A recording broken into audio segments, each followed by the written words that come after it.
बिस्मिल्लाहिर्रहमानिर्रहीम, अस्सलाम वालेकुम। आज के इस वीडियो में मैं आपको बताने वाली हूँ ऐसे मौसमी फलों के बारे में। चंद फलों का जिक्र करूँगी जो आपकी कॉन्स्टिपेशन यानी कि कब्ज़ को ठीक करने में बहुत ही आपको हेल्प करेंगे, आपके जो डाइजेस्टिव सिस्टम है उसको बूस्ट अप करेंगे। यहाँ पे मैंने आपके साथ मौसमी फल का इसलिए ज़िक्र किया है क्योंकि जो मौसमी फल हैं वो हमारी जो अफोर्डेबिलिटी रेंज है उसमें तकरीबन आ जाते हैं, क्योंकि जो मौसमी फल नहीं होते और वो भी आपकी कॉन्स्टिपेशन के लिए बेहतरीन होते हैं, लेकिन उनका एक थोड़ा सा उनका साइड इफ़ेक्ट या ड्रॉबैक आपको बताऊं कि वो मौसम के हिसाब से नहीं होते, इसलिए या तो उनको इंपोर्ट किया जाता है या वो स्टोर फॉर्म में होते हैं और थोड़े से महंगे होते हैं।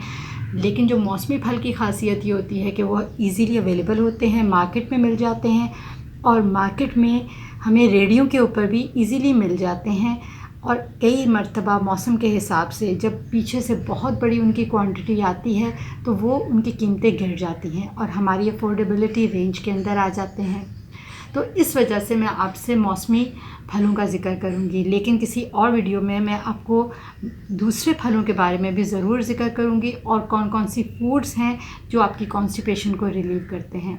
इस वीडियो के लिए मैं आपसे चंद मौसमी फलों के बारे में ज़िक्र करना चाहती हूँ।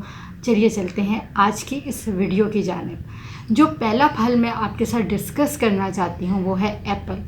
एप्पल के अंदर सॉल्युबल और इनसॉल्युबल दोनों फाइबर्स मौजूद होते हैं और अगर हम इसके ज़िक्र करें ना न्यूट्रिशनल वाइज, तो एक जो मीडियम साइज्ड एप्पल होता है उसके अंदर तकरीबन 182 ग्राम तक उसका वज़न होता है, जिसमें वाटर कंटेंट 156 ग्राम तक होता है। और अगर मैं फ़ाइबर कंटेंट की बात करूं, क्योंकि यहाँ पे हम स्पेशली बात कर रहे हैं कब्ज़ के हवाले से, जिसमें फ़ाइबर कंटेंट बहुत ही अहमियत का हामिल है, तो 4 से 4.3 तक इसमें फ़ाइबर कंटेंट पाया जाता है।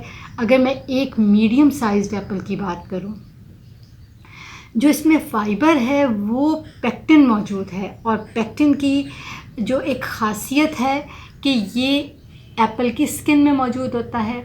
अब कई लोगों को आदत होती है कि वो स्किन होती है, जो छाल होती है, वो उसको उतार के खाते हैं। तो जिन लोगों ने कब्ज़ के लिए इसको इस्तेमाल करना है वो छिलके समेत खाएं। एक यहाँ पे मैं आपको एक थोड़ी सी रिकमेंडेशन देना चाहती हूँ या आपको थोड़ा सा एक पॉइंट बताना चाहती हूँ जो आपने ज़रूर एप्पल खाते वक्त जहन में रखना है। अगर आप उसको छिलके समेत खा रहे हैं कि आपने जब उसको बाज़ार से लेकर आना है तो आपने उसको पानी से ही वॉश नहीं करना, पानी के अलावा आपने उसको साबुन से वॉश करना है, क्योंकि आजकल इनके ऊपर बहुत ज़्यादा पेस्टिसाइड्स स्प्रे किए जाते हैं और कई दफ़ा जब ये मार्केट में लाए जाते हैं तो इनके ऊपर प्रिजर्वेटिव्स लगा दिए जाते हैं। इसलिए बेहतर है कि आप इसको साबुन से धोकर खाएं। ना सिर्फ एप्पल बल्कि आप कोई भी फल खाते हैं तो कोशिश किया करें कि उसको पहले साबुन से ज़रूर धो लें, ताकि मैक्सिमम जितनी भी अमाउंट होती है ना पेस्टिसाइड्स की वो वहाँ से उतर जाए और आपको सेहत के लिए आपको फ़ायदा दे, ना कि आपके पेस्टिसाइड्स की इनटेक भी आप साथ करते रहें जो आपकी सेहत को नुकसान दे रहे हो। एक और चीज़ भी है कि जब एप्पल आप खाएंगे ना तो उसका जो कॉर्नर होता है ना, जहाँ पे उसकी डंडी लगी हुई होती है, स्पेशली आपने वो उतार देनी है, क्योंकि वहाँ पे पेस्टिसाइड्स जो स्प्रे होता है वो कंसनट्रेटेड फॉर्म के अंदर मौजूद होता है। बाकी आप एप्पल को अच्छे तरीके से धोइए और अपनी डाइट के लिए कंज्यूम करें। आपकी डाइट के लिए ये बहुत ही हेल्पिंग है, आपके डाइजेस्टिव सिस्टम को ये बूस्ट करेगा, उसको मैनेज करने में बहुत ही मदद करेगा। पपाया यानी कि पपीता, ये भी कॉन्स्टिपेशन को रिलीव करने में बहुत ही हेल्प करता है। इसका जो वाटर कंटेंट है ना वो 88% है, यानी कि अगर आप 100 ग्राम लें तो उसके अंदर 88% तक उसके वाटर कंटेंट मौजूद होता है और फाइबर की भी बहुत अच्छी मिकदार पाई जाती है।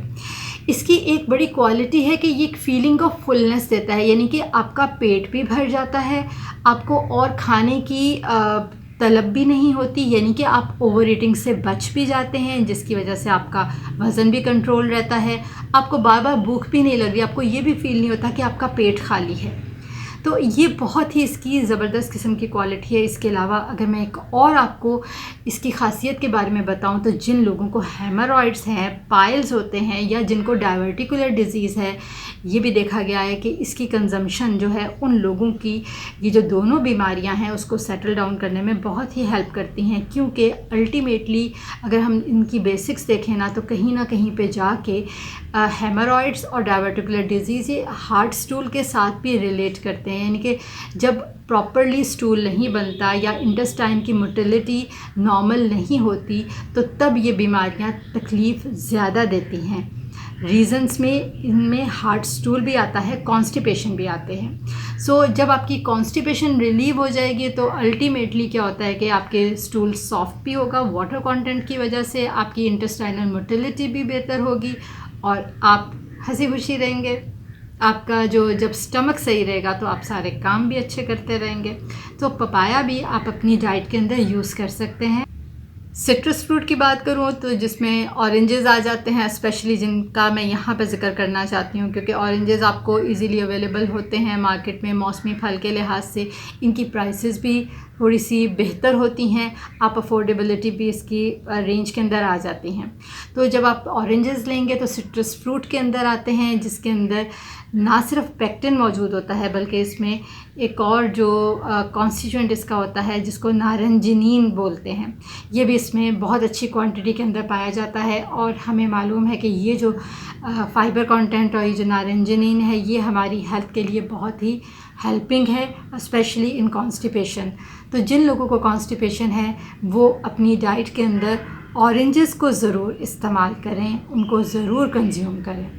नाशपाती का अगर मैं ज़िक्र करूं तो एक मीडियम साइज़ नाशपाती के अंदर 101 कैलोरीज़ होती हैं और उसमें 6 ग्राम फाइबर पाया जाता है। अगेन जो नाशपाती है यानी कि पियर्स, उसका जो फाइबर कंटेंट है वो पेक्टिन है। पेक्टिन जैसे हमने पहले भी ज़िक्र किया है कि कॉन्स्टिपेशन को तो ये सेटल डाउन करता है, उसके अलावा ये हमारी गट हेल्थ को इम्प्रूव करता है और साथ ही साथ हमारे इम्यून फंक्शन को भी बूस्ट करता है। सो आपकी ना सिर्फ कॉन्स्टिपेशन रिलीव होगी बल्कि आपका जो बॉडी का निज़ाम मुदाफ़ियत है वो भी बेहतर हो जाएगा। आप नाशपाती को कंज्यूम कीजिए और इसके हेल्थ बेनिफिट से फ़ायदा उठाइए। इसके और भी बहुत सारे हेल्थ बेनिफिट हैं, लेकिन जैसे कि ये वीडियो ही ख़ुसूसन मैदे के लिहाज से यानी कि जिन लोगों को कॉन्स्टिपेशन है उनके लिए बनाई जा रही है, तो यहाँ पे मैं सिर्फ उसी का ज़िक्र करना चाहूँगी। एलिगेटर पियर यानी कि एवोकाडो, और इसको हम एवोकाडो पियर के नाम से भी जानते हैं। इसमें ढेर सारा फाइबर कंटेंट मौजूद होता है, यानी कि ये पैक होता है फाइबर से।